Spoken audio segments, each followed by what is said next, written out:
সরকারের একজন গুরুত্বপূর্ণ মন্ত্রী এসআইআর হয়ে যাওয়ার পরেও অনুপ্রবেশ এবং আমাদের যারা অনুপ্রবেশের মধ্য দিয়ে এবং এসআইআর এর মধ্য দিয়ে এখানে যারা উপযুক্ত নাগরিক সেটা সঠিক হয়ে যাওয়ার পরেও একজন গুরুত্বপূর্ণ মন্ত্রী তিনি বক্তব্য রাখেন যে নামাজ পড়তে গেলে বাংলাদেশে যেতে হবে।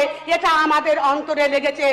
এই রাজ্যপালের ভাষণে একটা কথা উঠে এসেছে, ভয়হীন সরকার, এই কথাটা উঠে এসেছে এবং এই লেখনীতে 4 নম্বর অনুচ্ছেদে যে বক্তব্যটা উঠে এসেছে যে জাতি ধর্ম বর্ণ নির্বিশেষে এবং জাতীয় নিরাপত্তা রক্ষার স্বার্থে এই সরকার কাজ করবে। এটা সত্যি যে যখন প্রথম পশ্চিম বাংলার মাটিতে বিজেপির নেতৃত্বে সরকার গঠন হয় তখন যারা আমরা সংখ্যালঘু সম্প্রদায়ের মানুষ তারা আমরা প্রচুর আতঙ্কে ছিলাম এবং গ্রামের মানুষের মধ্যে একটা আতঙ্ক ছড়াচ্ছিল বা এখনো আছে যে আমরা কি করব কারণ আমরা যারা সংখ্যালঘু মানুষ তারা আমরা জানি যে সংবিধানের আর্টিকেল 14, আর্টিকেল 15, আর্টিকেল 25 সমস্ত ধর্ম বর্ণ জাতি নির্বিশেষে সকলের মৌলিক অধিকার এবং সকলের সমান অধিকার রয়েছে। সেটা সংবিধানে বলা হলেও আমরা যারা সংখ্যালঘু সম্প্রদায়ের মানুষ আমরা দেখেছি যে এই পশ্চিম বাংলার মাটিতে ভারতবর্ষের মাটিতে যখন যে সরকারি গঠন হয়েছে না কেন তখন সব সময় আমাদের মুসলিম সংখ্যালঘু ভোটকে ভোট ব্যাংক হিসেবে ব্যবহার করা হয়েছে। কেউ বলে আমরা মুসলিম ভোটদের নিয়ে ভোট নিয়ে আমরা সরকার গঠন করেছি, আবার কোন সরকার বলে যে আমরা মুসলমান ভোট বাদ দিয়ে আমরা সরকার গঠন করেছি। আমি একটু আপনাদের ইতিহাস বলতে চাই যে আজকে আমরা কারা, আমরা তো চাই শুধুমাত্র সম্মান, আমরা চাই অধিকার, এর থেকে তো বেশি কিছু নয়। ভারতবর্ষের মাটিতে এখনো পর্যন্ত মুসলিম সংখ্যালঘুদের মধ্যে কেউ প্রধানমন্ত্রী হয়নি। পশ্চিম বাংলার মাটিতে এখনো মুসলিম সম্প্রদায়ের মধ্যে কেউ মুখ্যমন্ত্রী হয়নি এবং এবার আমরা এটা আশাও করিনি এবং এটা আমরা আশাও করি না। আমরা আশা করি যে সরকারি গঠন হবে সে যেন সমস্ত পিছিয়ে পড়া শ্রেণী সমস্ত পিছিয়ে পড়া বর্ণের মানুষের জন্য সমান অধিকার প্রয়োগ করে তাদেরকে এগিয়ে নিয়ে যাওয়ার চেষ্টা করবে, এটাই আমরা আশা করি।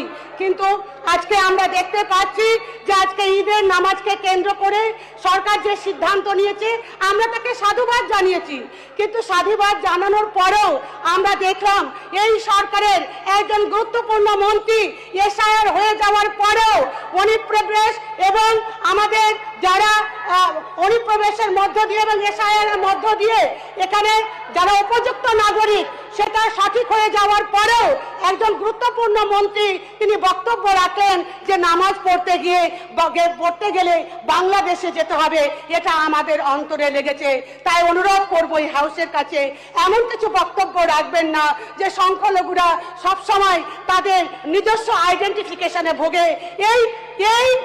এ থেকে আমাদেরকে উদ্ধার করুন। আমরা বাঁচতে চাই, আপনাদের মতো আমরা এগিয়ে যেতে চাই, আপনাদেরকে সকলকে সহযোগিতা করতে চাই, আমরা শুধু সম্মান চাই, এটাই আমাদের কথা। আমাদের এই বক্তব্যে রাজ্যপালের বক্তব্যে আরেকটি পয়েন্ট উঠে এসছে, সেটা হচ্ছে ভারতীয় নাগরিক সুরক্ষা সংহিতা বিএনএসএস।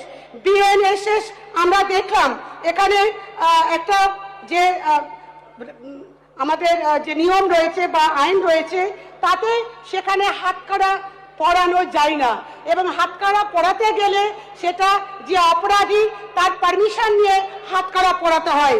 কিন্তু আমরা দেখতে পেলাম যে আজকে আমাদের যেই হোক না কেন বিভিন্ন পদাধিকারী হোক কিংবা বিভিন্ন আমাদের যারা আমাদের জনপ্রতিনিধি হোক যারা অপরাধী তাদেরকে আমরা কি দেখলাম যে পুলিশের সামনে যে অপরাধ করেছে তাকে, তার যদি অপরাধ এতটাই চরম হয় তার জন্য ফাঁসি দিয়ে দিক, আমাদের আপত্তি নেই।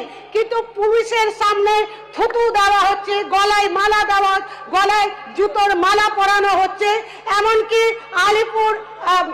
আলিপুরে আমরা দেখতে পেলাম কোর্ট চত্বরে, সেখানে একজন অনারেবল আইনজীবী উনি দরজায় পা দিয়ে ধাক্কা মারছেন।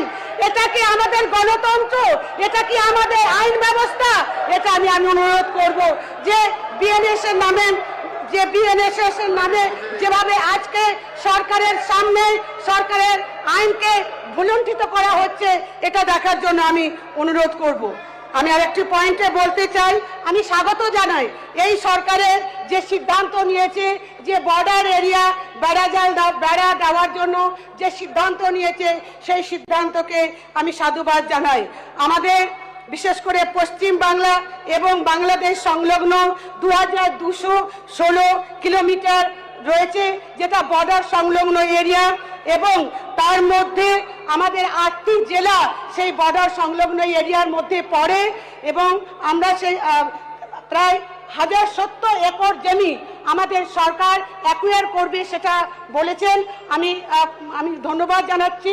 কিন্তু একটা জিনিস আমি বলতে চাই যে 1070 একর জমি যে বিএসএফ এর হাতে তুলে দেওয়ার সিদ্ধান্ত নিয়েছে, সেই জমিকে কেন্দ্র করে বিশেষ করে যারা কৃষক, যারা কৃষি জমির সঙ্গে যুক্ত, সেই কৃষক এবং কৃষি জমির সঙ্গে যারা যুক্ত কৃষিজীবী মানুষ, তাদের স্বার্থের জন্য আমি এই হাউসের কাছে আবেদন করব যে বিএসএফকে সেই জমি তুলে দেওয়ার সময়, যেহেতু এটা গরিব মানুষদের কৃষি জমি, তো তাদের জন্য যেন ল্যান্ড লুজার সার্টিফিকেট তাদেরকে দেওয়া হয় এবং তাদেরকে এক্সাম্পটেড ক্যাটাগরির মধ্যে ফেলে চাকরিতে যেন তাদেরকে সেই পরিবারের একজনকে চাকরি দেওয়া হয়, সেই আবেদন অবশ্যই আমাদের থাকবে।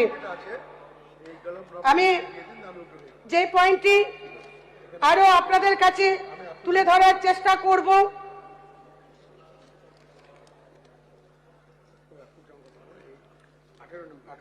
শিক্ষায় থ্রেড কালচার বরদাস্ত নয়, একথা মাননীয় রাজ্যপালের মুখ থেকে বেরিয়ে এসছে।